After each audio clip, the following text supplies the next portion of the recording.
to Greenlands and video 4 in this marathon recording session for me, not for you. And the first thing we're going to do is we need some more milk storage.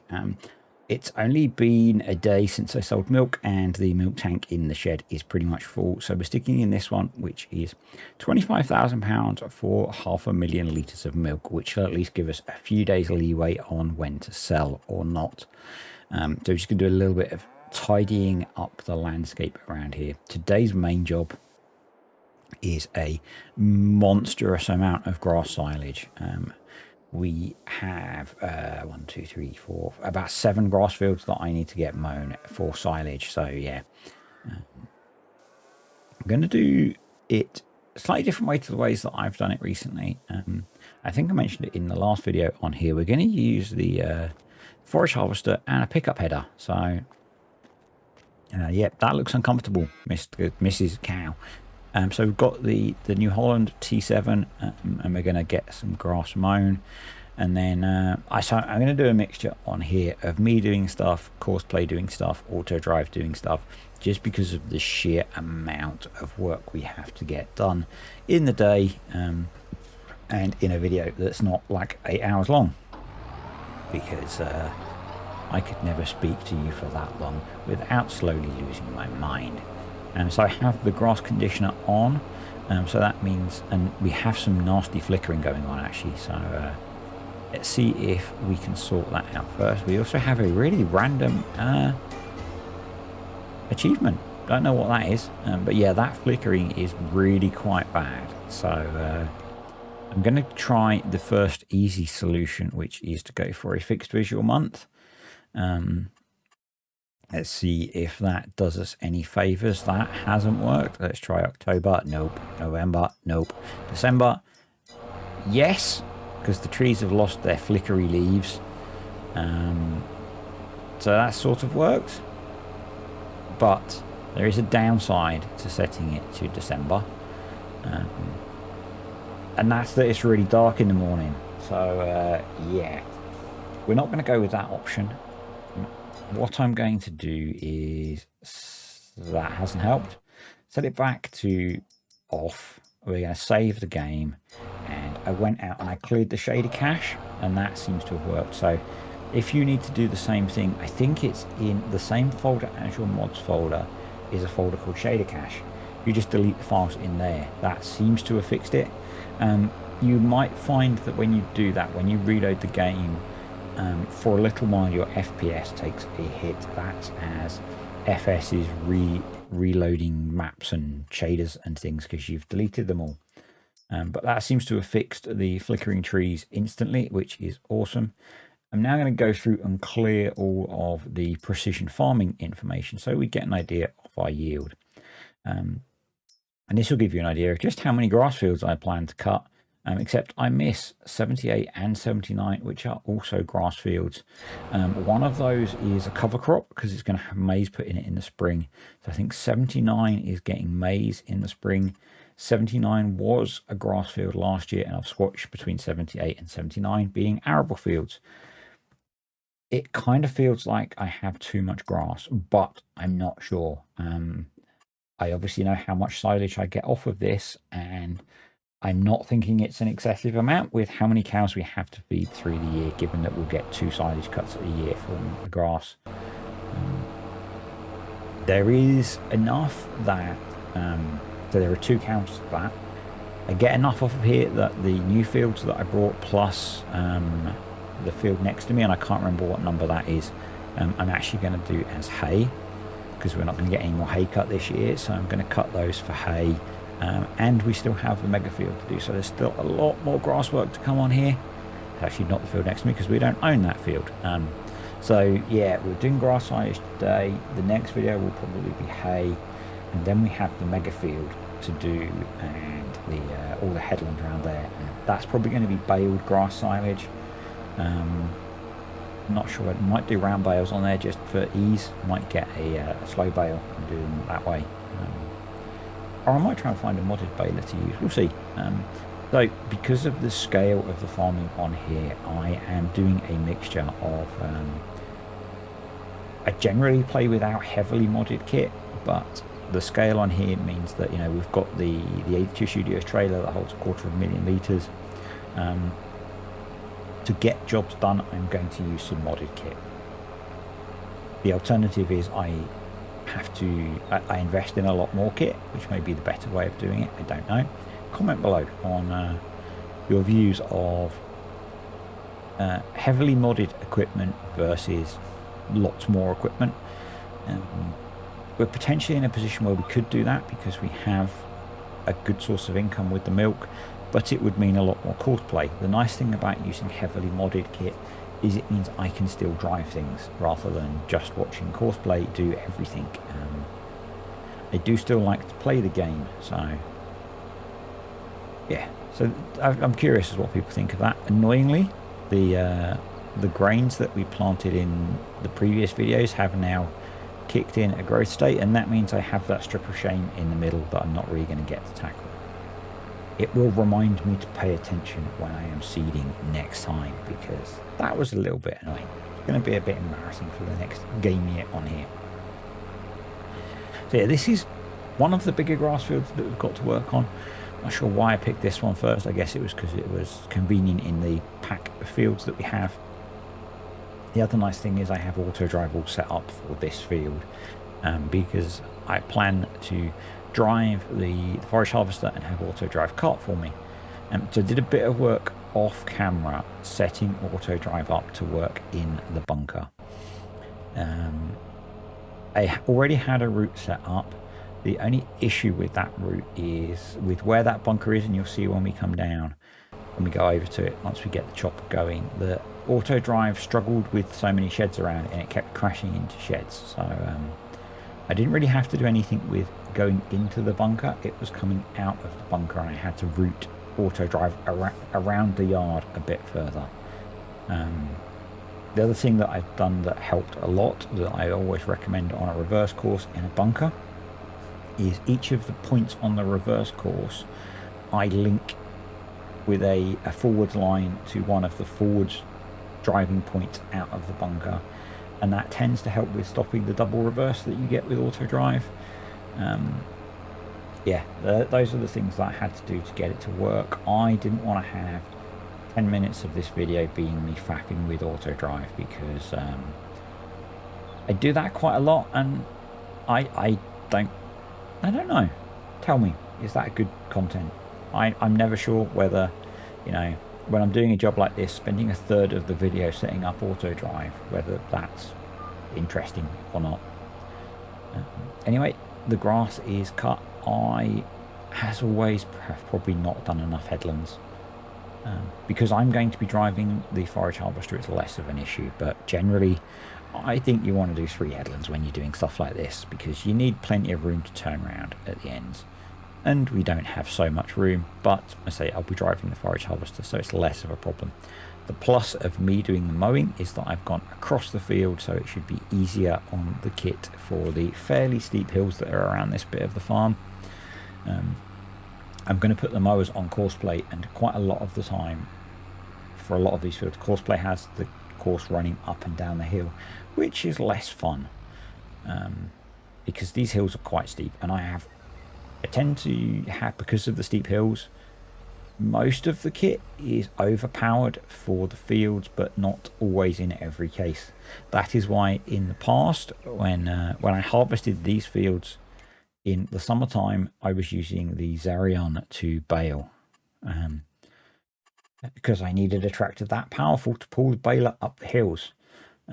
It looked ridiculous, but it was needed. So what I'm going to do is I'm going to create a new folder for the mowing courseplay courses, so that I can save them all, so that I can put the forage harvester and later on a tractor with a forage wagon on courseplay to do the collecting, to try and speed some of this up, because it did take quite a long time. I was playing for a very long time. If I was still making videos with lots of time lapse, that would have been less of an issue. I think there may be a bunch of time lapse at the end. I actually can't remember, because I only recorded this video yesterday, but I've recorded so many videos in the last few days, and I'm voicing my 4th video in a row now that I just can't remember. So we're going to buy the class pickup header. Stop scrolling. You want the class one? Go back, go back, go back, go back. There we go. So I was worried about the working width basically because it's only 3 meters. But yeah, we're going to buy the class pickup header. I think we'll be using this a fair bit in the future. So it seems like a good buy. We own the forage harvester. We might as well own the headers to go with it. So yeah, I don't think I've done forage like this in a very long time. So it should be quite good fun. We need to get courseplay auto drive going. I have the Deutz set up with the Crone forage trailer that we have, and I have the 8RX set up with the Roland trailer that we have. I should have probably had those the other way around because the 9RX is more powerful, but it has the smaller trailer on it. And as I said, there are some big hills on here. So we're going to set it into harvesting mode. We're going to select the correct field, and big bunker is the silage bunker that we're going to be using. I'll show you it working later on once we've filled the trailer up. The auto drive course in the yard is quite messy now. So I have a couple of loops at the entrance to these 2 fields to get auto drive to work together, and it took a little while for it to get itself sorted, but it's going now, and actually it works surprisingly well. And see, we still have the mowers going. Yeah, I think over time auto drive and courseplay, I'm not using courseplay, auto drive has evolved a lot, and its carting for forage harvesters seems to have really improved. The only place that I really seem to see, the trees are not flickering now either, clear your shaded cache. The only place that it struggled was on the turns on the up down rows, that sometimes it wouldn't give me space to turn.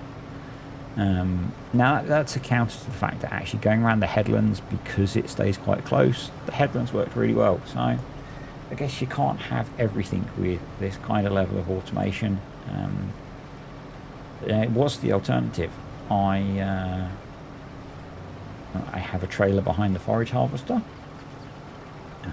or I have the forage harvester running on courseplay. Base game, what are the alternatives? I guess I have a direct disc on the forage harvester, and I have a worker running that on iCart. Anyway, so first trailer load full, and I'm just going to say thank you to the patrons while we drive over, and the YouTube channel members. Really appreciate you guys supporting the channel, and also if you're interested in picking up any of the DLCs or the Season 2 pass, use partner code Disturbed, and you'll, in the long term, help me out a little bit by hopefully getting me up to be a Bronze Giants partner. So yeah, you can see the tractor is backing into the bunker, and then the problem that I had is that although there is a loop that takes it back down the track that we came out of, it would go slightly too far forwards and it would turn into that shed on the right.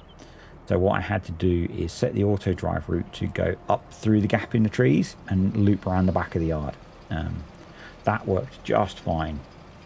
The other thing I found with auto drive, so I've just been seeing its praises, it's a little slow tipping. It takes a while to realize that it needs to move forwards in the bunker. Now that's, I'm not knocking the auto drive guys. What they've done is awesome, and I suspect it's a function of the speed that the game engine runs at or something. So just a little bit frustrating.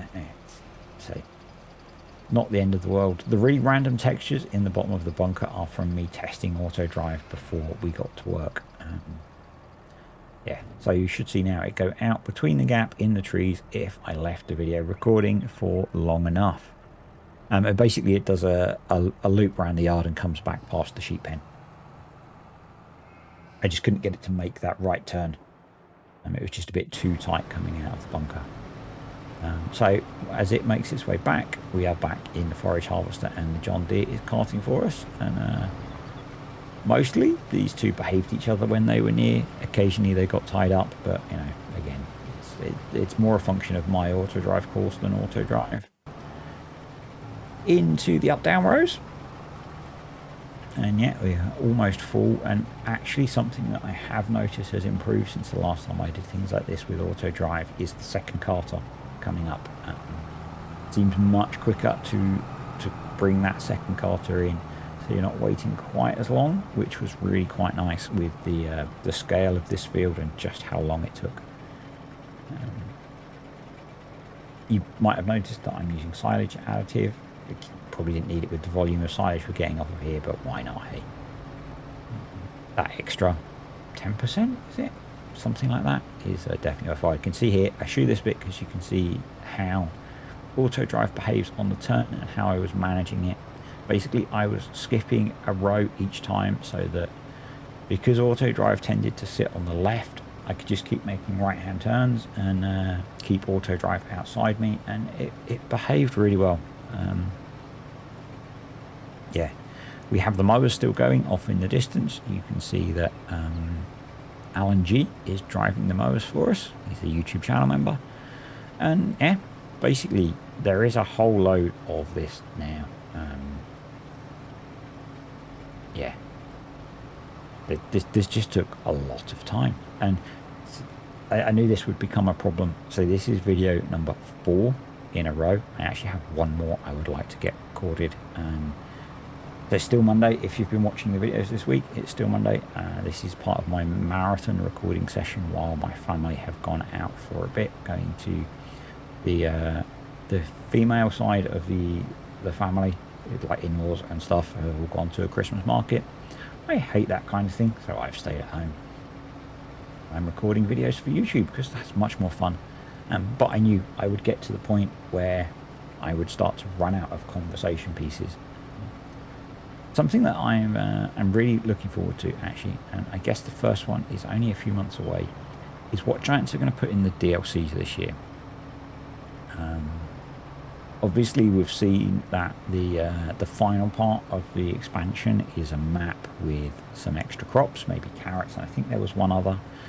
That might be kind of cool. Again, the problem with that is they're going to be locked in the DLC, but I'm curious as to what else they might bring. I'm hoping for a better year. As I said, I will be buying the season pass. I will be using code disturbed. Mainly, and I think that's an important thing to consider. If you like Farm Sim and you want to help Giants develop the game, Giants have to make money. They have staff's wages to pay, and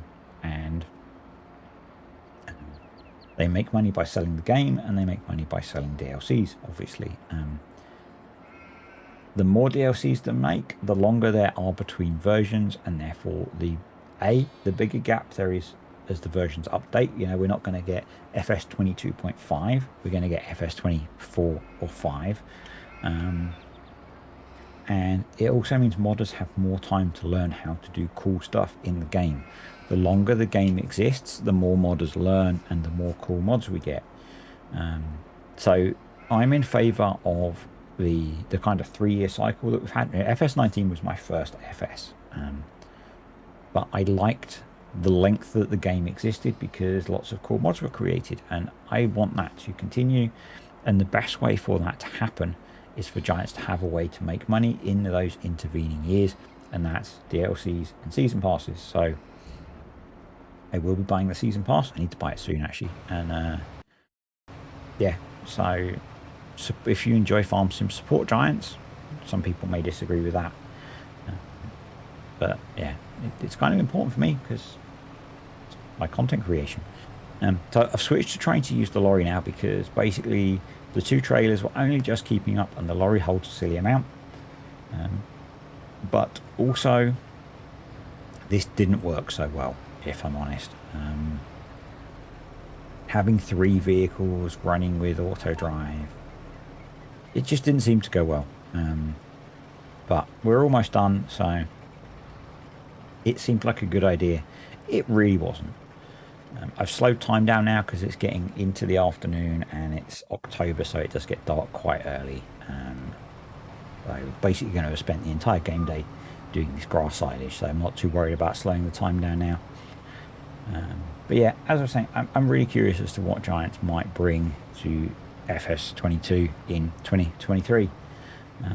I'm hoping, obviously, I guess, I'm hoping for some stuff that's focused around the kind of things that I like doing. the first year season pass. The Kubota DLC is pretty good. You've not really seen me use it much, but I've used it off camera and for some other things. The Vermeer pack, I really like the look of. I haven't used much of it yet, but really those are the ones that have really have appealed to me, at least. The others not so much. Some of the Volvo stuff is quite nice, and it is making appearances in videos, but yeah. So that's one field done. Basically, it took me an entire game day to do that first field. Quite a lot of silage. It is an utter mess. I didn't trust Courseplay. Well, actually, I figured it would be too congested to use Courseplay in here with auto drive coming in and stuff. So I end up spending a bit of time now in the Zerion with a leveler, just getting this silage pushed up into something that resembles more of an organised clamp. So that we can then do some more silage, because we have even more to go still. That was just one field and quite a full bunker, if I'm honest. And luckily we do have the fermenting silos as well, and we have baling as an option. So yeah, I'm gonna jump in the Zerion now and get some leveling done, because yeah, it's with so many buildings around here and with auto drive coming in, I just didn't think Courseplay would cope, so I didn't even try it.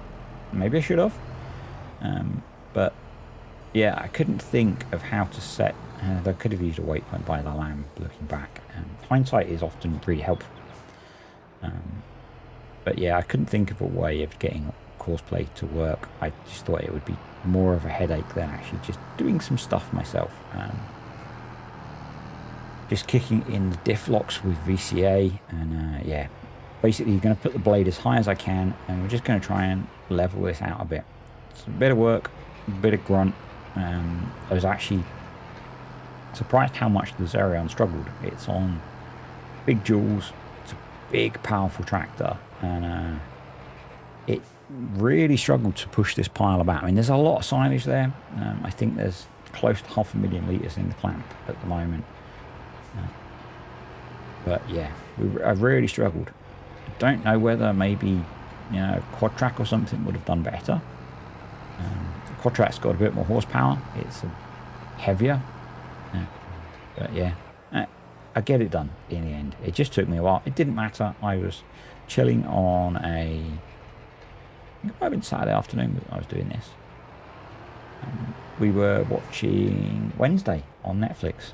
We binge watched most of the series. I haven't watched all of it yet, so no spoilers, please. Kind of enjoyed it, if I'm honest. I used to love watching The Addams Family when I was younger, and so yeah, it was interesting. It was good. Something a bit different. So yeah, we have pretty much finished watching it. I think Mrs. D has almost finished watching The Handmaid's Tale, which I think I've mentioned she's been watching, and I've been catching bits of as I'm in the room with her when she watches it. So we'll probably be looking for something else to watch on Netflix or Prime or Disney Plus.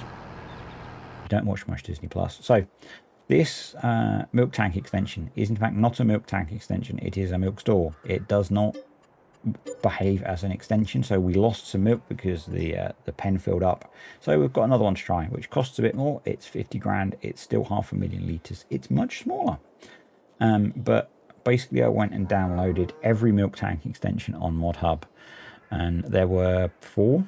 There was the one that I had, which is not set up as a storage extension, and there were 3 others, and this one was the most sensible because it holds 500,000 litres. The others were quite a lot smaller. So yeah, basically wasted a bit of money, had to spend a bit more, and we now need to do a bit of landscaping, but this one does actually work. So yeah, and generally probably wouldn't worry about it, but with Maize Plus we're producing so much milk, and basically I would be doing 2 tankerfuls a day probably, and I don't want to have to do that in every video. This series might genuinely be a case for using the automatic milk sale mod. So there we go. We can see the milk tank has now been extended. So that gives us, I think, nearly 600,000 litres of capacity. And we have a much nicer looking clamp, so not quite 500,000 litres, but just from the process of pushing it out, because I've had the roller up most of the time because it slows the tractor down, we're already 80% compacted, so that was pretty cool. That is still only the first field done, so in an effort to speed things up, I'm going to start jumping some of the video, and B, we're going to use the forage harvester, but we're going to use the lorry. So the forage harvester is running on course play. It actually worked really well. I was really worried so I loaded the mower course from course play into forage harvester, and I was driving the truck and it worked really well. I didn't expect it to. In the background we have the Deutz running with the Lizard TARDIS XL forage wagon. This is where I mentioned things get a little bit cheaty. That's a forage wagon that holds 200,000 litres. So yeah, that makes things easier. And the mowers are going in the third field over. So we have a lot going on the farm, just trying to get more jobs done more quickly now. I think that's how I'm going to have to manage this series. Do the first part of a job properly, and then do the rest with slightly sped up mechanics. So yeah, you can see the Deutz is really struggling on the hills though, and helpfully courseplay did all of the up down rows going up and down the hills, because they're called up down rows, so why wouldn't it? And you can see the T7 running in the background now with the mowers. So yeah, lots going on. And I think that is from the field we've just done. So that's the whole field in the trailer. No, they did 2 trips. So I think we got about 300,000 litres off of that field. You can see I filled up the gap that I left at the back of the bunker, and now we're just going to fill the bunker as much as we can. And then I'll worry about compacting it afterwards. Basically, if we fill it full, then it'll self-level, and we'll just have to try and get the tractor on top to then do the compacting. It's not my favourite way of doing it, but with the volume that we're producing, I think it's the sensible way to do it. It's a bit like I did with the big clamps down on the mega field when we did the maize silage. Fill them first and then compact them. I don't mind spending the time doing that, so I think it's the most sensible way, and we can hopefully get quite a bit more in here by just basically filling it full. We've got a lot of fields still to cut. I'm going to switch to driving the Deutz now with the forage wagon on the back. I think that will be quicker. Basically I'll have horseplay mowing, and then I'll follow behind with the forage wagon and collect. And I think that's kind of an optimum. So I'm just finishing off this field. So going uphill with this on the back is quite hard. It does say on Mod Hub that it should load without taking weight, but it does not.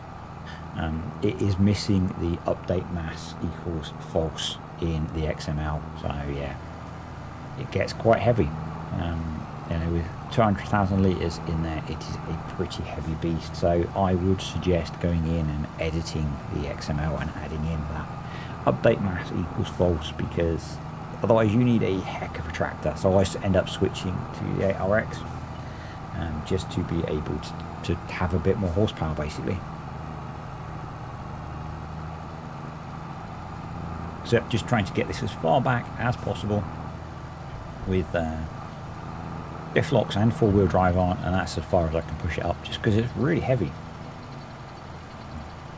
But yeah, we'll just keep trying to ram back, and I want to try and fill this from the back so we can get it as full as we can. It's not going to be perfect, it'll be okay. Sometimes there's perfect is the enemy of whatever. There's a saying around that, and yeah. On a Saturday afternoon, I wasn't going for perfect, I was going for good enough. The whole 80-20 thing as well, Anyway, this is slowly emptying. I say it was a bit a bit of backwards and forwards, and the benefit is with the heavy trailer going backwards and forwards, the pit's compacting at the same time, which is a bonus. Because putting so much more in is basically going to wipe out the fact that we were 80%, 90% compacted. And I also turned on the forage pickup, which was a bit silly. Yeah, let's put that back in, shall we? Yeah, there we go. Let's tip that back in, and then we'll get back to work on clearing fields. I need to get some fuel in this tractor too. So that is everything done. 1.2 pretty much million litres of silage in the clamp. I cut fields 41, 42, 43, 44, 59, 75, 78 and 79. We still have 46, 63, 64 and 80 to cut for hay. That was quite a lot of numbers. So we also did field 60 by the clamp, or by the sheds. We've got 435,000 litres split between the two fermenting silos, plus the 1.2 million litres in the clamp. So I'm going to say thanks for watching, folks. If you enjoyed the video, click the like button, comments, questions or suggestions below, and subscribe to the channel if you aren't. That's the bunker covered, and I will see you next time on Greenlands for some hay.